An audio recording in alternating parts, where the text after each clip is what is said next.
Mesdames et messieurs, bonsoir. Nous sommes samedi 15 août à la 1 de ce 20h. Demain dimanche 10 août seront organisées à la grande mosquée de la Riviera Golf les cérémonies des 40e jours de l'ex-premier ministre Amadou Gon Coulibaly décédé le 8 juillet dernier. En prélude à l'événement, s'est tenue une cérémonie de prière en sa mémoire. Les premiers ministres ivoiriens et maliens y ont pris part. Ce 15 août est une journée importante pour la communauté chrétienne catholique. Les fidèles célèbrent la fête de l'Assomption qui marque l'élévation de Marie au ciel, célébration dans un contexte particulier dominé par le coronavirus. En Côte d'Ivoire, les fidèles ont prié pour la nation dans le respect des gestes barrières. Et la Côte d'Ivoire qui reste mobilisée au plan sanitaire contre le coronavirus. Le pays accentue la sensibilisation. Le virus continue de sévir. Les chiffres de ce samedi ont été dévoilés. On dénombre 63 cas confirmés sur 870 échantillons prélevés, 38 nouvelles guérisons, 0 décès. Le fils de l'ex-président angolais Dos Santos a été condamné à 5 ans de prison. Il était jugé par un tribunal de Luanda pour détournement de fonds quand il était à la tête du Fonds souverain angolais entre 2013 et 2018. Soyez la bienvenue sur RTI 1. Si près, si loin est un roman écrit par le préfet hors grade, Clément Kwame Bikalou. Il est actuellement préfet du département de Kouto dans la région de la Bagoué. Notre invité de la page culture a plusieurs cordes à son arc, administrateur civil, environnementaliste et écrivain. Si près, si loin, son premier roman traite de passion amoureuse. Il pointe du doigt les violences basées sur le genre et nous invite en somme à un voyage à travers le comportement humain pour en tirer des leçons de vie. On parle donc littérature ce soir, vous l'avez deviné. Bonsoir, M. Clément Kwame Bikalou. Bonsoir, madame. Alors, l'usage de l'oxymore en page de couverture attire tout de suite l'attention des lecteurs. Si près, si loin. Dites-nous, qui est si près et si loin à la fois et pour quelles raisons? C'est pour dire simplement que la proximité physique n'est pas une garantie de bonne connexion sentimentale, encore que dans l'œuvre que j'ai écrite là, les deux personnages s'aiment d'un amour sincère, mais ils sont séparés par la société et les préjugés. D'accord. Alors, si près, si loin, vous nous en direz davantage dans la page culture. On se retrouve dans une trentaine de minutes pour ce voyage au cœur du comportement de l'homme, un voyage auquel vous nous conviez. On va se retrouver tout à l'heure. Monsieur Kwame Bikalou. Demain dimanche 16 août seront organisées les cérémonies du 40e jour de l'ex-premier ministre Amadou Gon Coulibaly et le Mali qui est solidaire dans ce deuil, solidaire de la Côte d'Ivoire dans ce deuil.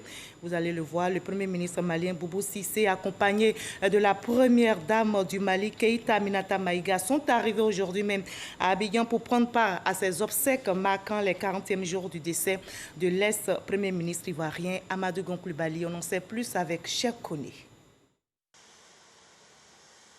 C'est à 13h40, ce samedi 15 août, que l'avion présidentiel de la République du Mali s'immobilise sur le tarmac de l'aéroport Félix Houphouët-Boigny d'Abidjan. À son bord, le Premier ministre malien Boubou Cissé et la Première Dame, Keïta Aminata Maïga. Ils sont accueillis à leur descente d'avion par le Premier ministre Ahmed Bakayoko.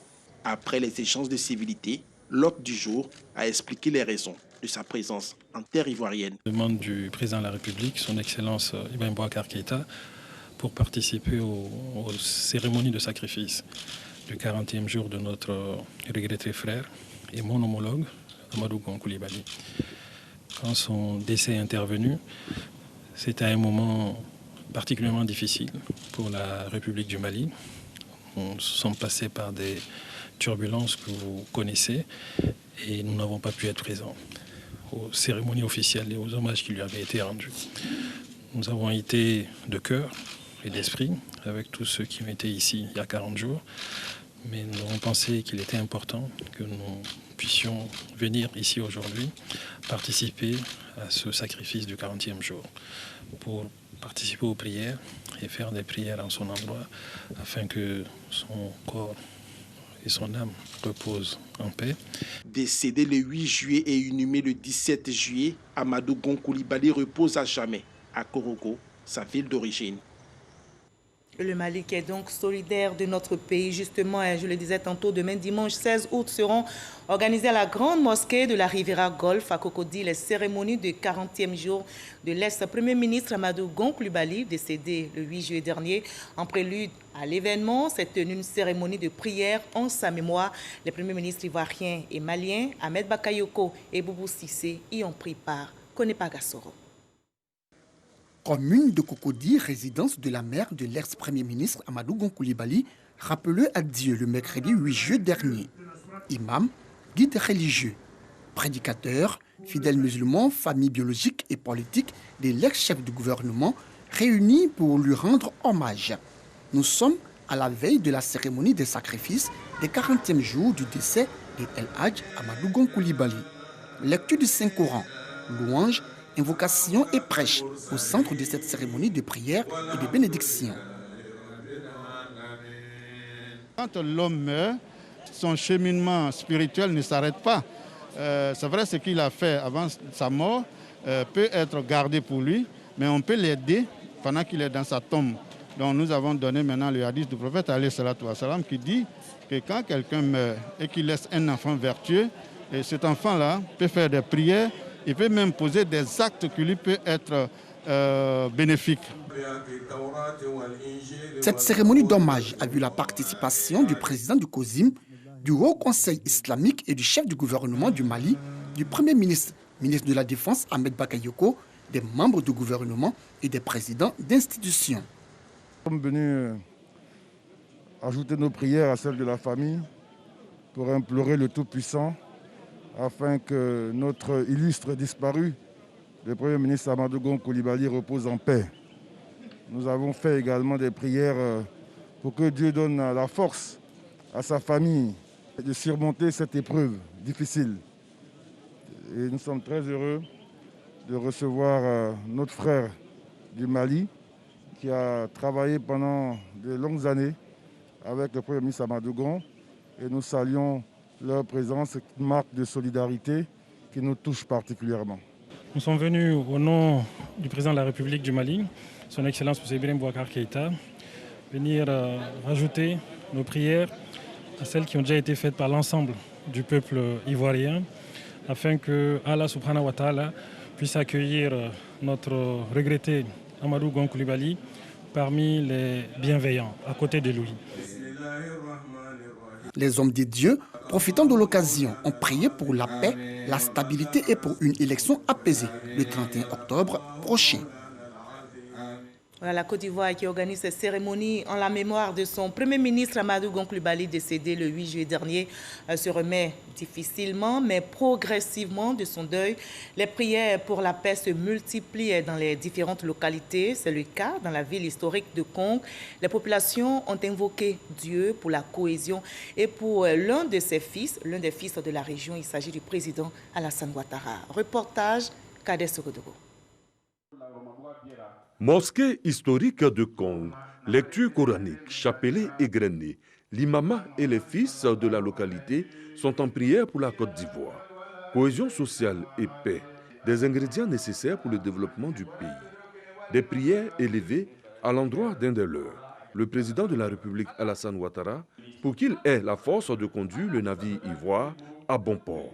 Nous avons prié pour son Excellence Alassane Ouattara, président de la République de Côte d'Ivoire, illustre et digne fils de Kong, qui, par ses réalisations, par ses œuvres, incarne, symbolise, plus que tout autre, le véritable amour pour la Côte d'Ivoire, le véritable amour pour les Ivoiriens.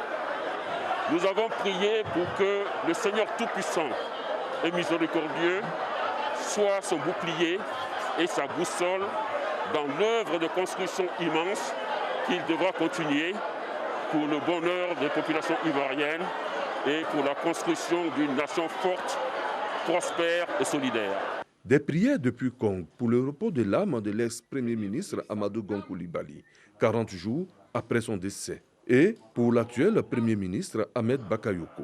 Pour le repos de l'âme de notre très cher regretté, Feu Excellence Amadou Gon Coulibaly, qui nous a quittés. Nous avons également prié pour le Premier ministre, pour que le Seigneur Tout-Puissant le guide et le glorifie dans sa nouvelle mission.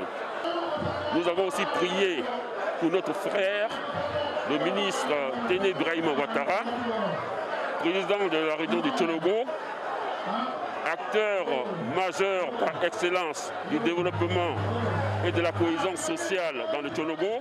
Une action de l'imama de Kong à laquelle s'associe le clergé catholique. Que cet apaisement gagne le cœur de tous les filles et fils de ce pays pour que véritablement le processus électoral que nous abordons puisse se passer selon la volonté de Dieu. Après les prières, vent et pluie sur Kong et une bonne partie des localités environnantes. Les populations ont traduit cela comme l'acceptation des prières par Dieu.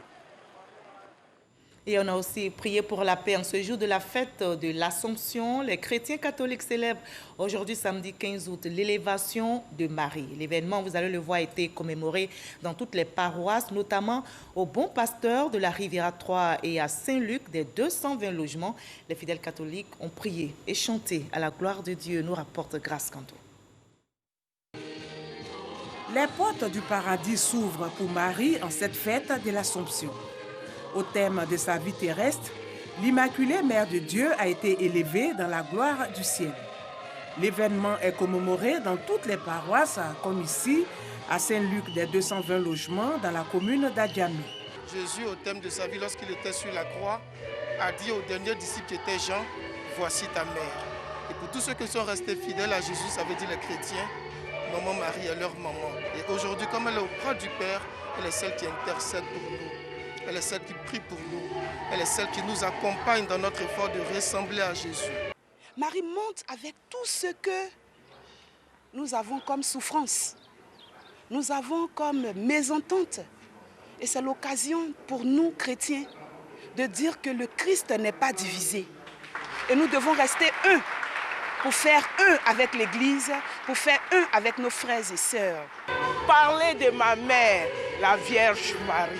Mais qu'est-ce que je peux dire de cette belle femme, de cette douce mère qui veille sur tous ses enfants, mauvais ou bons? Elle les prend sous son manteau et elle intercède puissamment pour nous. C'est la plus belle, la reine. Oh maman, je veux te dire merci en ce jour béni. Ambiance similaire à la paroisse à Bon Pasteur de la Riviera 3 dans la commune de Cocody. Sa montée au ciel représente l'espoir du monde entier, non seulement pour les chrétiens catholiques, mais pour le monde entier. L'espoir que le Seigneur nous accorde sa rédemption et que nous aussi, par Marie, nous pourrons un jour monter auprès du Seigneur. Nous sommes dans la joie parce que c'est la même, des mêmes conditions humaines que nous, a su rentrer dans le projet de Dieu, a su dire oui au Seigneur.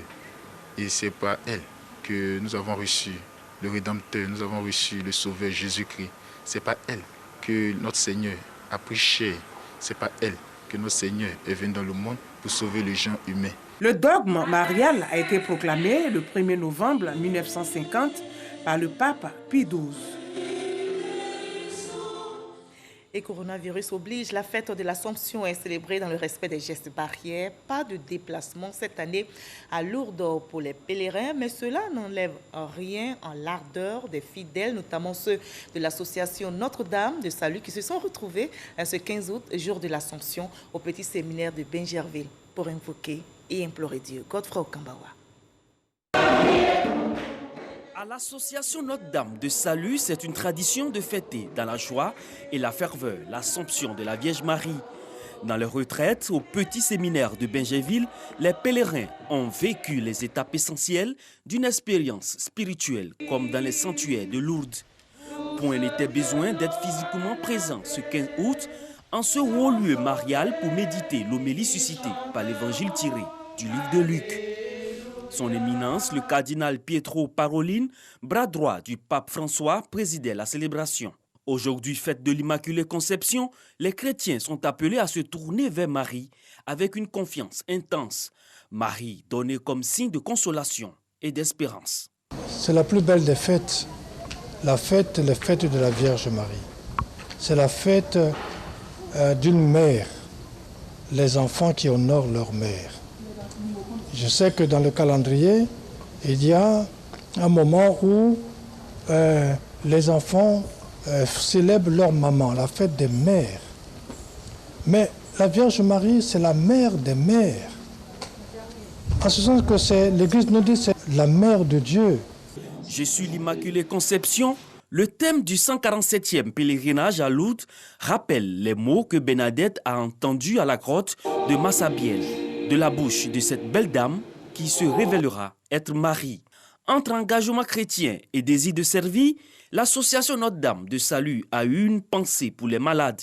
Les pèlerins membres ont remercié la Vierge Marie pour ses prières profondes en faveur de tous ceux qui souffrent, affligés, handicapés, personnes en détresse et malades. Des hommes et des femmes de ces conditions ont été visités à l'imitation du Christ. Et comme réponse à Marie, Marie conçue sans péché appelle et inspire le chrétien à ouvrir son cœur à toute détresse. De là-haut, elle intercède pour ses enfants parce qu'elle est la mère de l'humanité. Et c'est l'occasion pour nous aujourd'hui de prier pour nos proches, de prier pour nous-mêmes, de prier surtout pour notre très chère patrie, la Côte d'Ivoire, qui a plus que besoin d'elle. Malades, handicapés, personnes valides, tous témoignent de leur foi et de leur espérance, comme le veut le Seigneur. L'espérance de partager le royaume de Dieu dans une vie de grâce, une vie d'amour. La Côte d'Ivoire prie et reste mobilisée contre le coronavirus. Le pays accentue la sensibilisation pour stopper la pandémie.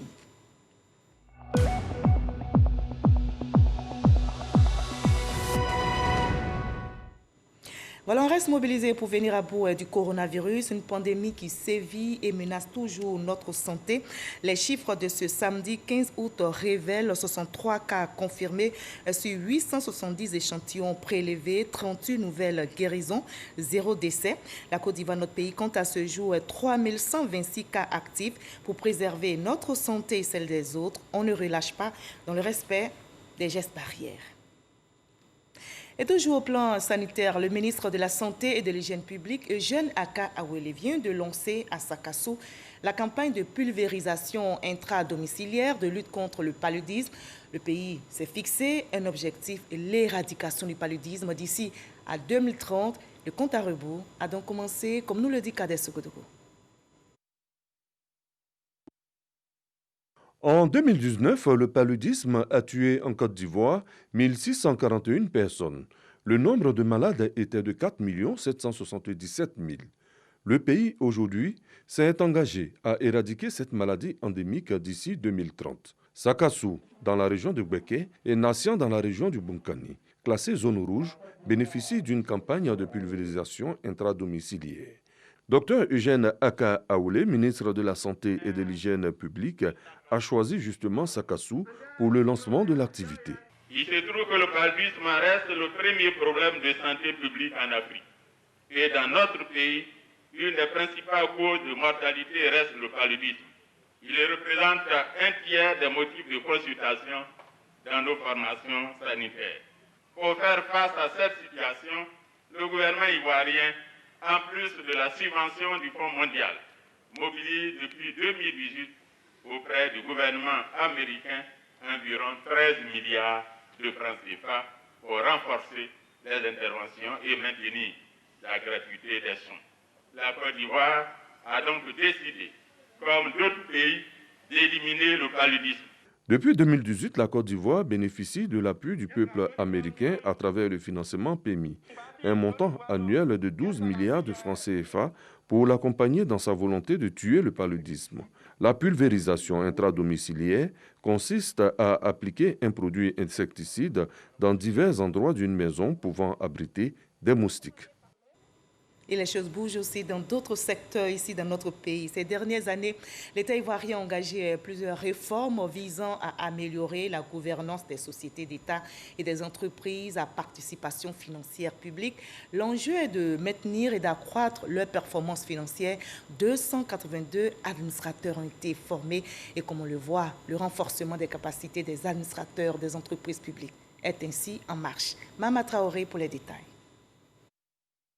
Après 9 mois de formation, ces administrateurs de sociétés publiques reçoivent leur certification des mains du ministre du Budget et du portefeuille de l'État.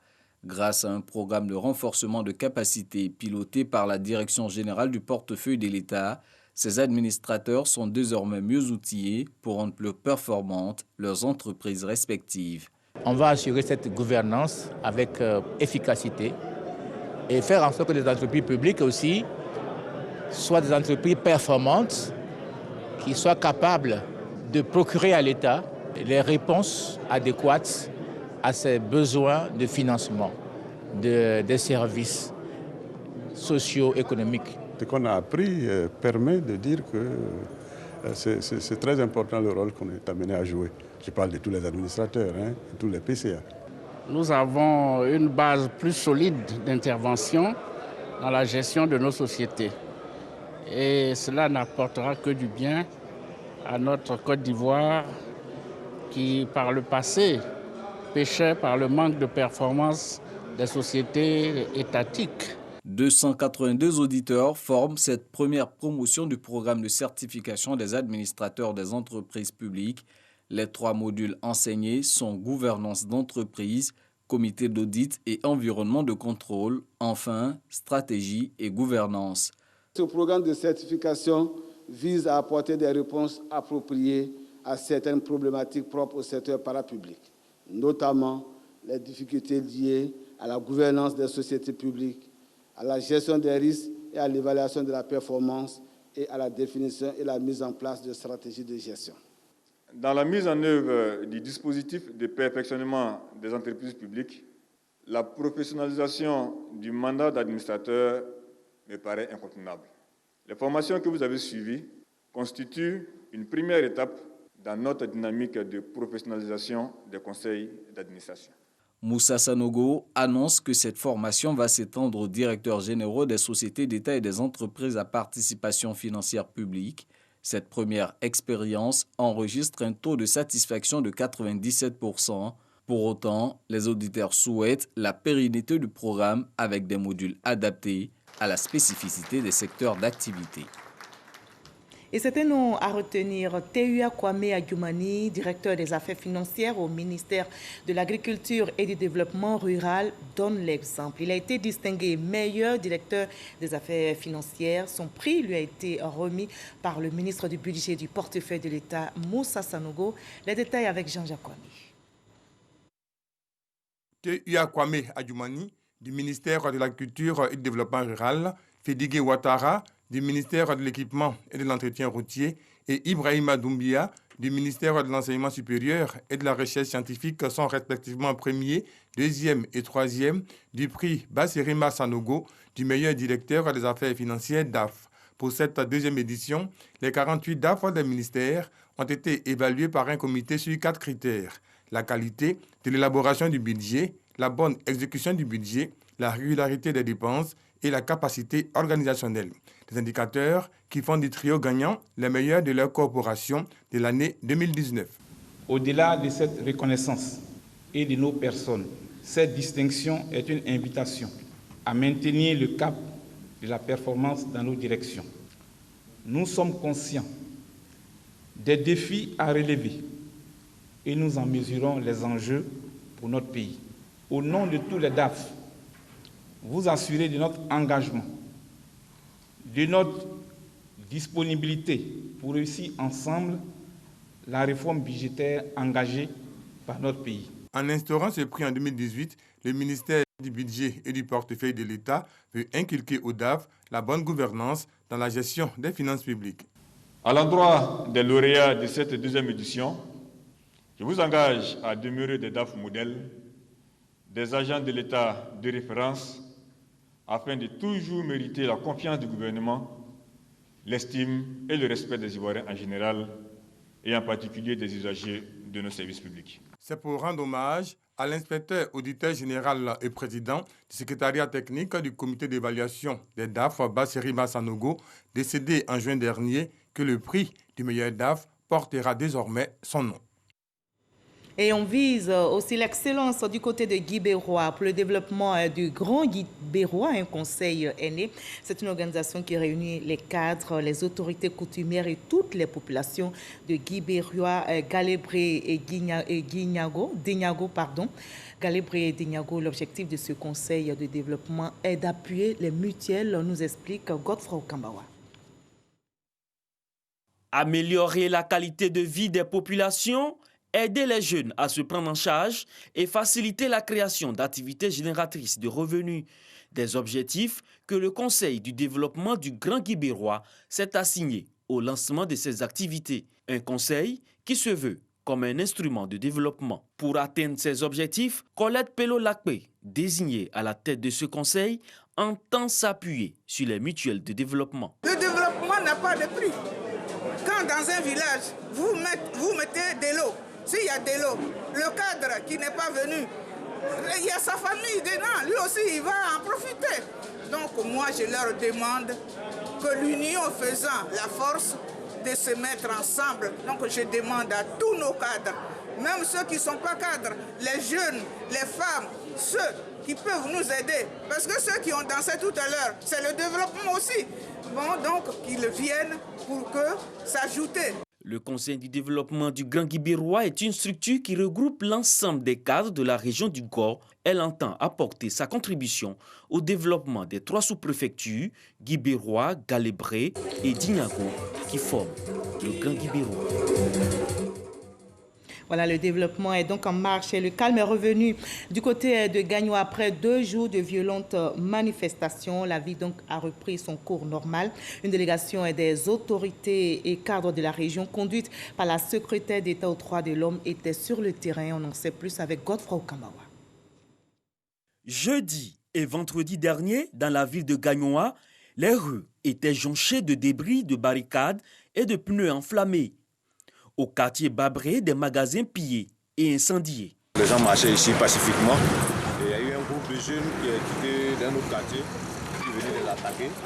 Bon, n'ayant pas les moyens pour les affronter, ils ont repris et puis les gens ont commencé à casser. Le rond-point de Babré a commencé à casser. Bon, on était libérés à nous-mêmes puisque, arrivé à un certain moment, les corps habillés même ont repris, ils ne pouvaient plus. Donc ils ont cassé tous les magasins. Dans l'après-midi du vendredi, les premiers signes de la normalité sont visibles avec la circulation des personnes et des biens. Au nom du président de la République, la secrétaire d'État chargée des droits de l'homme, Mézé Béyou, a rencontré les chefs de communauté, au rang desquels le secrétaire général du COSIM de la région du Gor, l'imam Diaby Saïm. Nous demandons à la jeunesse de Gagnoa tout entière pour qu'elle comprenne que la violence n'arrange rien. Nous sommes dans un pays de paix, alors appliquons la paix. Nous sommes allés échanger avec les guides religieux dans le but de leur dire que nous devons donc préserver la paix.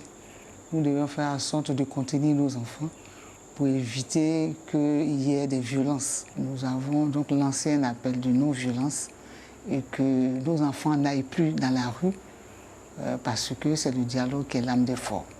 La secrétaire d'État a rendu également visite aux blessés en observation au centre hospitalier régional, notamment au chef d'escadron, commandant de la compagnie de gendarmerie de Gagnoa, blessé à la tête et à l'œil par des projectiles durant l'opération du maintien d'ordre. Voilà, les cadres du Grand Ouest aspirent à la paix et au développement. Réunis au sein du réseau des cadres du Grand Ouest, ils affirment leur total soutien au chef de l'État, Alassane Ouattara. Lors d'une conférence de presse tenue récemment, ces cadres ont salué les réalisations du président de la République dans les différentes régions de l'Ouest ivoirien. On en sait plus avec notre reporter Konaté Moussa. Le réseau des cadres du Grand Ouest salue le président Alassane Ouattara pour l'annonce de sa candidature à l'élection présidentielle. Pour ces cadres, le chef de l'État est l'homme de la situation pour la continuité des actions de développement dans le pays. Nous pensons que c'est Alassane Ouattara qu'il faut voter le 31 octobre 2020. C'est pour cela que nous avons créé un instrument, le réseau des cadres du Grand Ouest, pour nous permettre d'aller vers nos populations. Nous lançons donc un appel à tous ceux qui regardent dans la même direction que nous pour la paix dans ce pays, qu'ils viennent ensemble, nous allons auprès de nos populations pour expliquer, parce que ce n'est pas toutes les populations qui peuvent comprendre facilement certaines choses, afin que Alassane Ouattara, au 31 octobre, dès le premier tour, soit élu président de la République de Côte d'Ivoire pour la réconciliation, pour le développement. Le réseau des cadres du Grand Ouest remercie également le président de la République Alassane Ouattara pour toutes les réalisations dans les différentes régions du Grand Ouest. À l'étranger, le fils de l'ex-président angolais Dos Santos a été condamné à 5 ans de prison. Il était jugé par un tribunal de Luanda pour détournement de fonds quand il était à la tête du fonds souverain angolais entre 2013 et 2018. Plusieurs proches de l'ex-chef de l'État, José Eduardo Dos Santos, ont été évincés des postes qu'ils occupaient à la tête d'institutions et d'entreprises publiques. Nous sommes samedi, c'est l'heure de parler de culture dans ce 20h.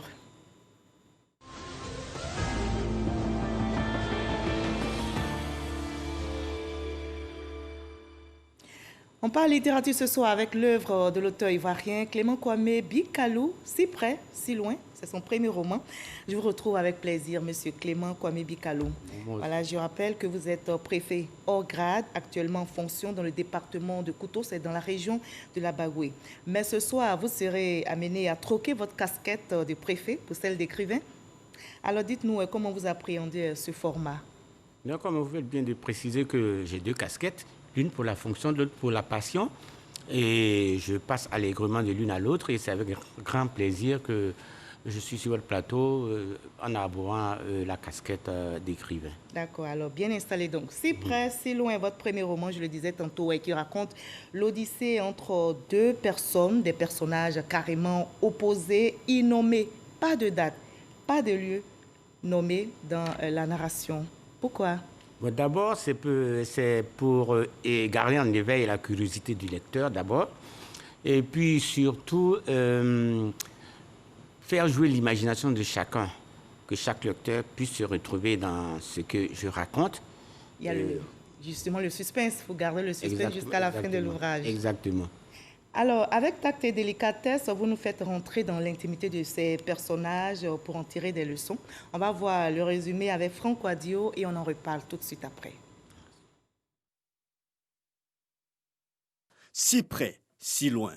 Un roman écrit avec sensibilité par un homme habitué au rigorisme des textes administratifs. L'auteur, en effet, est préfet hors grade. Le stylo d'autorité locale troqué avec la plume de chantre des sentiments. C'est un exercice exprimé avec une certaine hardiesse par l'auteur. Dans la préface, le romancier et poète Alain Tailly présente l'œuvre comme un roman plaisant et écrit dans un style incisif et direct. L'auteur permet au lecteur de s'identifier à des personnages qu'il ne prend pas soin d'identifier de façon particulière une bonne partie de l'œuvre. Il n'y a aussi pas de nom de lieu ni de date de référence. Un procédé de style sûrement pour installer cette connexion nécessaire entre le lecteur et l'œuvre lue. Bref, l'histoire est un récit amoureux, mais en toile de fond, elle dénonce et énonce plusieurs problèmes de société. La question des Africains confrontés à l'austérité de la vie en Europe, la culture du sous-développement en Afrique, les femmes face à la violence morale. Kwame Bikalou, l'auteur, dans cette œuvre de 100 pages, a l'œil grand ouvert sur la société, sa société, et il ne s'en cache pas. Il et elle, ce sont les noms donnés par vos personnages principaux. Alors dites-nous comment notre société juge-t-elle l'idylle entre il et elle?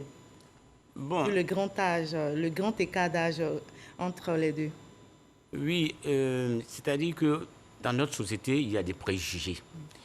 Et mon héroïne principale, si vous avez bien lu, elle est à la convergence de 2 cultures, puisqu'elle est à la fois africaine et européenne. Donc, et puis, c'est le prototype de la femme décomplexée. Partant de là... Libre dans la tête. Libre dans la tête. Donc, partant de là, son jeune amant pensait qu'elle serait le porte-étendard idéal pour mener plusieurs combats pour quand même l'émancipation des femmes. Mais sa désillusion est grande quand même parce que même elle succombe, succombe au regard de la société, succombe au poids des préjugés. Mais il ne la blâme pas pour autant, parce qu'il s'est dit que, comme tout le monde, elle a le droit d'avoir ses faiblesses, elle a le droit d'avoir ses limites, et surtout de les assumer. Elle était très âgée que son amant. Alors, dites-nous pourquoi elle qui était si émancipée, si indépendante, elle brisait les codes, mais elle n'a pas pu triompher dans le domaine de l'amour. Elle a dû céder, vous l'avez dit, aux préjugés. Oui. Comment on peut l'expliquer? C'est ce que j'ai dit, c'est le poids de la société. Est-ce que c'est la société, surtout la société africaine? Surtout. C'est le poids de la société. Et en plus, elle ne vit pas ici. Elle vit en Occident. Donc, on pourrait considérer qu'elle a l'armure, la carapace pour résister à tout ça. Mais même elle n'a pas pu le faire. Maintenant, la question, c'est de savoir, est-ce qu'on doit forcément céder au diktat de la société? Je vous pose la question. Moi, je pense qu'il y a l'homme, avec ses faiblesses, avec ses qualités. Et puis, il y a la société, avec ses codes, avec son éthique, avec ses valeurs morales. Moi, je pense que l'homme accompli, c'est celui qui fait le maillage entre ses qualités intrinsèques et les valeurs que recommande la société. La société est notre miroir. Exactement. D'accord. Alors, autour de cette histoire, vous développez d'autres thématiques, telles que la question des réseaux sociaux. Oui. Dites-nous, qu'est-ce que vous décriez dans l'usage d'Internet sous nos cieux? Vous avez remarqué que la trame principale de mon histoire, c'est en fait des prétextes pour aborder d'autres thématiques qui sont actuelles, comme les réseaux sociaux dont vous parlez. Parce que la rencontre entre les deux, c'est sur les réseaux sociaux. Exactement. Donc, moi, j'en parle parce que je déplore un peu la mauvaise utilisation qu'on a fait. Mais même dans cette histoire que je raconte sur les réseaux sociaux, vous verrez qu'on retrouve le titre. Bon, d'abord, la mauvaise utilisation, on va en parler. Ici, parce que moi, je considère les réseaux sociaux comme un merveilleux outil communicationnel. Mais l'usage qu'on en fait... Quelle est cette mauvaise utilisation? Mais justement, vous êtes témoin, même dans notre pays, il y a d'abord ce que vous appelez dans le jargon journalistique les fake news. Il y a le système d'arnaque sur les réseaux sociaux. Les réseaux sociaux servent aujourd'hui de moyen de chantage sur des individus. Il ne faut pas utiliser justement Internet de cette manière. Voilà. Maintenant, quand je vous disais que on retrouve le titre si près, si loin, même dans la cellule familiale. C'est-à-dire que quand vous êtes avec votre enfant, vous pouvez être dans la même pièce, mais chacun est dans son... Si près, mais si loin. Voilà, chacun est dans son univers. C'est-à-dire que dès lors qu'il y a un portable entre vous, votre proximité physique ne fait pas que vous êtes dans le même univers. Il a son monde, pourtant vous êtes assis ensemble. Donc vous êtes prêts, mais loin, chacun est loin, chacun est dans la cellule familiale, c'est l'occasion de renforcer les liens. Les téléphones ne doivent pas nous séparer. C'est aussi le cas entre les couples. Alors, vous interpellez les lecteurs sur l'éducation des enfants. Mais moi, j'ai été choquée par le comportement de votre personnage principal qui multipliait les partenaires pendant l'adolescence. Alors, comment canaliser nos enfants cette période de leur vie, cette période délicate de leur vie? Oui, vous faites bien de dire délicate, parce que c'est une période où les parents doivent être à l'écoute des enfants. Un père attentionné voit immédiatement le changement dans le comportement de son enfant. Aujourd'hui, nos enfants ont une intelligence beaucoup plus vive que nous, on l'avait à l'époque. Donc, il ne s'agit pas de jouer au père fouettard, il ne s'agit pas de sanctions, mais surtout d'être complice de son enfant et de l'amener, de le guider. C'est vrai qu'il a eu des aventures, mais il a eu à un âge où c'est l'âge des rencontres, mais aussi c'est l'âge des décisions, bonnes ou mauvaises. C'est pour ça que je parlais d'encadrement. Il faut l'encadrer. Et la communication aussi. Et la communication. Vous l'avez évoqué dans votre ouvrage. Exactement. Alors, l'histoire de la petite Mati que vous racontez dans votre roman est aussi troublante. Oui. Elle va se suicider par la faute de ses parents, précisément son père. Comme quoi le danger peut aussi se trouver au sein de la cellule familiale. Oui, parce que je déplore surtout le mariage précoce des enfants. et qui reçoivent la pression des parents. Et la petite Mathie, qui était à l'école encore, se trouvait mariée à quelqu'un qui valait largement l'âge de son grand-père, et parce que ce monsieur était fortuné. Et elle va se suicider. Et elle va se suicider. Ça s'est terminé malheureusement tragiquement, et j'ai voulu vraiment stigmatiser ce fait-là. Dernière question, Dr Alain Taï, qui a préfacé votre ouvrage, a été séduit par l'histoire et le niveau de langue que vous employez. Il a par ailleurs relevé que toute œuvre est la partie intérieure de l'auteur. Qu'en dites-vous?